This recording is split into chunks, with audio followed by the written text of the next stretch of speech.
नमस्कार, मैं हूं निकिता और आप देख रहे हैं सत्यहिंदी.com। चलिए एक नजर डालते हैं अब तक की सुर्खियों पर। शालीमार बाग से बीजेपी विधायक रेखा गुप्ता दिल्ली की मुख्यमंत्री पद की शपथ लेने के लिए तैयार हैं। 50 वर्षीय रेखा गुप्ता को बुधवार 19 फरवरी को बीजेपी विधायक दल की बैठक के दौरान सदन के नेता के रूप में चुना गया। रेखा गुप्ता आज गुरुवार को रामलीला मैदान में एक भव्य समारोह में शपथ ग्रहण करेंगी, जहां 25,000 से ज्यादा सुरक्षाकर्मी तैनात किए गए हैं। साथ ही बता दें कि रेखा गुप्ता सुषमा स्वराज, शीला दीक्षित और आतिशी के बाद दिल्ली की मुख्यमंत्री की भूमिका निभाने वाली चौथी महिला होंगी और मौजूदा समय में वह ममता बनर्जी के साथ भारत की महिला मुख्यमंत्रियों में से एक होंगी।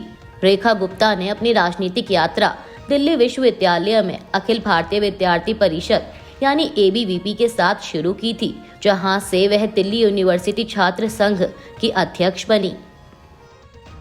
दिल्ली की नई मुख्यमंत्री चुने जाने पर रेखा गुप्ता को भाजपा के शीर्ष नेताओं ने बधाई दी। गृह मंत्री अमित शाह ने सोशल मीडिया प्लेटफॉर्म X पर लिखा कि भाजपा विधायक दल की नेता चुने जाने पर रेखा गुप्ता जी को हार्दिक बधाई और शुभकामनाएं देता हूं। मुझे पूरा विश्वास है कि दिल्ली को दुनिया की शीर्ष राजधानियों में से एक बनाने का जो संकल्प प्रधानमंत्री मोदी जी ने लिया है, आप उस दिशा में समर्पण भाव से काम करेंगी। वहीं भाजपा के राष्ट्रीय अध्यक्ष JP नड्डा ने लिखा कि भाजपा विधायक दल की नेता चुने जाने पर रेखा गुप्ता जी को हार्दिक बधाई एवं शुभकामनाएं। मुझे पूरा विश्वास है कि आपके कुशल नेतृत्व में दिल्ली विकास और सुशासन की नई ऊंचाइयों की ओर अग्रसर होगी। दिल्ली को आपदा से छुट्टी दिलाकर विकास, सुविधा और स्वच्छता के पैमाने पर सबसे ऊपर पहुंचाना हमारा संकल्प रहेगा।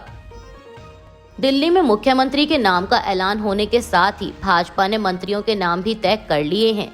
आज 20 फरवरी को रामलीला मैदान में दिल्ली CM के साथ मंत्री भी शपथ लेंगे। मीडिया रिपोर्ट्स के मुताबिक सभी वर्गों को साधने के हिसाब से मंत्रियों का चयन किया गया है। दिल्ली के CM पद के लिए महिला और वैश्य फैक्टर को ध्यान में रखा गया, जबकि मंत्रिमंडल के गठन में पूर्वांचल, पंजाबी, ब्राह्मण और दलित चेहरों को ध्यान में रखा गया है। जारी की गई लिस्ट के मुताबिक बीजेपी मंत्रिमंडल में प्रवेश वर्मा के अलावा जो विधायक मंत्री पद की शपथ लेंगे, उनमें आशीष सूद, मनजिंदर सिंह सिरसा, पंकज सिंह, रविंद्र सिंह इंदिराज और कपिल मिश्रा का नाम शामिल है। दिल्ली की मनोनीत मुख्यमंत्री रेखा गुप्ता ने गुरुवार को आश्वासन दिया कि भाजपा सरकार महिलाओं को 2500 रुपए मासिक वित्तीय सहायता प्रदान करने के अपने चुनावी वादे को पूरा करेगी। रेखा गुप्ता ने कहा कि मासिक सहायता की पहली किस्त 8 मार्च तक उनके खातों में जमा कर दी जाएगी। रेखा गुप्ता ने शीश महल के मुद्दे को भी एक बार फिर उछालते हुए आम आदमी पार्टी पर तंज कसा। उन्होंने कहा कि दिल्ली में बने शीश महल को म्यूजियम बनाएंगे।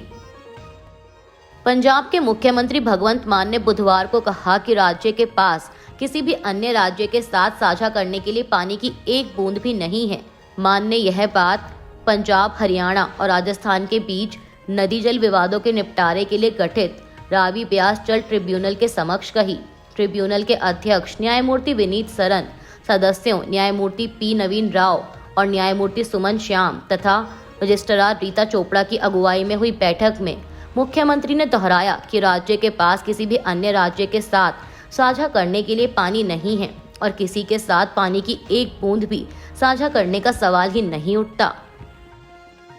मानव तस्करी के मामलों की जांच कर रही एक विशेष जांच टीम ने पंजाब से विदेश में अवैध यात्रा कराने के आरोप में ट्रैवल एजेंटों के खिलाफ 5 FIR दर्ज की हैं और 2 आरोपियों को गिरफ्तार किया है। अधिकारियों द्वारा बुधवार को यह जानकारी दी गई। तरन-तारन, SAS नगर, मोगा और संगरूर समेत कई जिलों में 17 और 18 फरवरी को FIR दर्ज की गई हैं। संगरूर पुलिस ने 2 ट्रैवल एजेंटों अंग्रेज सिंह और जगजीत सिंह को गिरफ्तार किया है। इसके साथ ही अब तक कुल 15 FIR दर्ज की जा चुकी हैं, जबकि गिरफ्तारियों की संख्या 3 हो गई है। यूक्रेन में जारी जंग को खत्म करने को लेकर अमेरिका और रूस के बीच हुई शांति वार्ता के बाद से अमेरिकी राष्ट्रपति डोनाल्ड ट्रंप और यूक्रेन के राष्ट्रपति व्लादिमीर जेलेंस्की के बीच विवाद बढ़ता जा रहा है। इस बीच अमेरिकी राष्ट्रपति ट्रंप ने social media platform truth social पर जेलेंस्की को बिना चुनाव वाला तानाशाह करार दे दिया। दरअसल आपको बता दें कि जेलेंस्की ने इससे पहले आरोप लगाया था कि यूक्रेन के बारे में रूस काफी गलत सूचनाएं फैला रहा है। उन्होंने कहा था कि मैं राष्ट्रपति ट्रंप का पूरा सम्मान करता हूं, लेकिन कहना चाहूंगा कि वे गलत सूचनाओं की दुनिया में हैं। साथ ही बता दें कि जेलेंस्की का राष्ट्रपति के तौर पर कार्यकाल मई 2024 में खत्म होना था, लेकिन यूक्रेन में फरवरी 2022 में रूस के हमले के बाद से यहाँ मार्शल लॉ लगा हुआ है और इस कारण यहाँ चुनाव नहीं हो सके।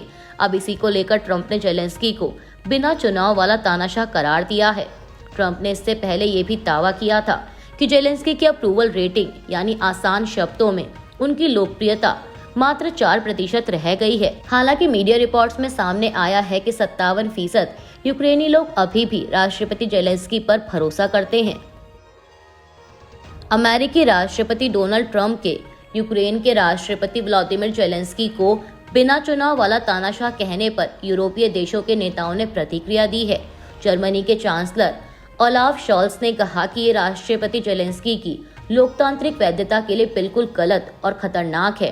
वहीं ब्रिटेन के प्रधानमंत्री कीयर स्टारमर ने जेलेंस्की से फोन पर बात कर उनसे कहा कि वो उनके साथ हैं। इसके अलावा स्वीडन के प्रधानमंत्री उल्फ क्रिस्टर्सन ने भी व्लादिमीर जेलेंस्की को तानाशाह कहने के लिए ट्रंप की निंदा की। अभी के लिए बस इतना ही। बाकी की खबरों के लिए बने रहिए सत्यहिंदी.com के साथ।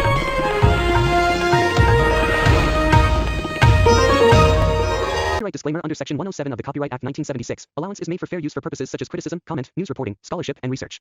Fair use is a use permitted by copyright statute that might otherwise be infringing.